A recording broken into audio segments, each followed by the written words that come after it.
Iran hates Israel because Israel is a Jew majority country and Iran is a theocratic Islamic republic. Israel hates Iran because Iran is an existential threat for it. The United States loves Israel and hates Iran when Republicans are in power. The United States becomes indifferent towards Israel and flirts with Iran when the Democrats are in power. Currently, a Democrat is in power and Israel is not liking America's indifference one bit. So it has told the US in clear and categoric terms, it's wartime, baby. Hi and welcome to TFI Global, the foreign affairs and geopolitical analysis arm of the TFI Media Group. I'm the host Atul Mishra, and in this video I will tell you how Israel's defense minister informed the US that it is going to attack Iran. Let's begin. The talks among world powers and Iran regarding the Joint Comprehensive Plan of Action, or the JCPOA, are moving nowhere. In such a situation where Iran is playing hardball, optimism for a possible deal is waning.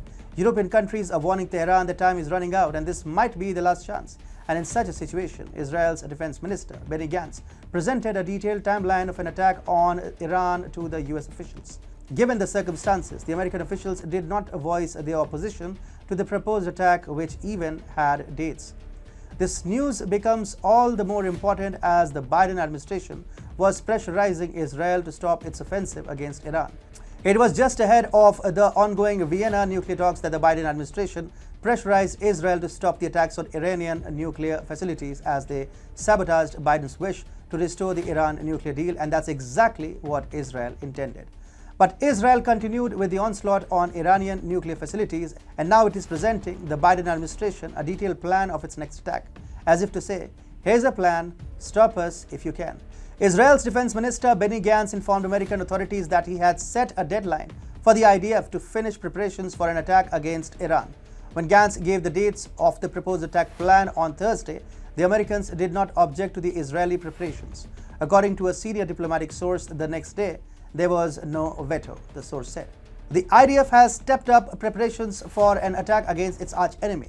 According to American sources, Austin and Gantz were due to discuss collaborative military preparations last week, while a story on Cannes said that the IDF was planning a large mock strike aerial rehearsal for this summer. On Thursday, Gantz met with Secretary of Defense Lloyd Austin and Secretary of State Antony Blinken. The discussions centered primarily on Iran's persistent pursuit of nuclear capabilities. Reported extensively by TFI, American President Joe Biden has been pushing to revive Obama's brainchild 2015 signed JCPOA, or what is more commonly known as the Iran nuclear deal.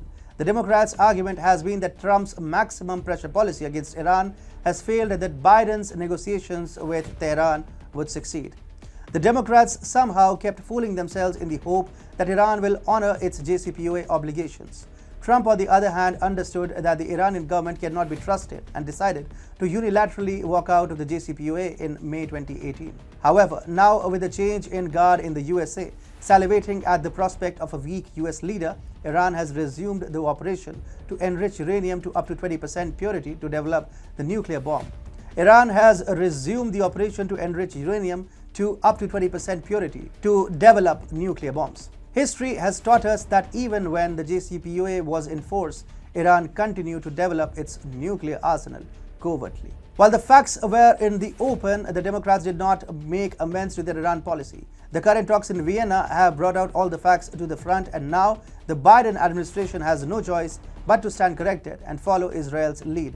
It was in this background that the defense minister of Israel met with officials from the Biden administration. Even if there is a return to negotiations, sanctions on Iran must not be lifted. This is what Lapid told Blinken, according to the foreign ministry. He added the money that the Iranians would receive will be used to fund terrorism and missiles that will reach our shores.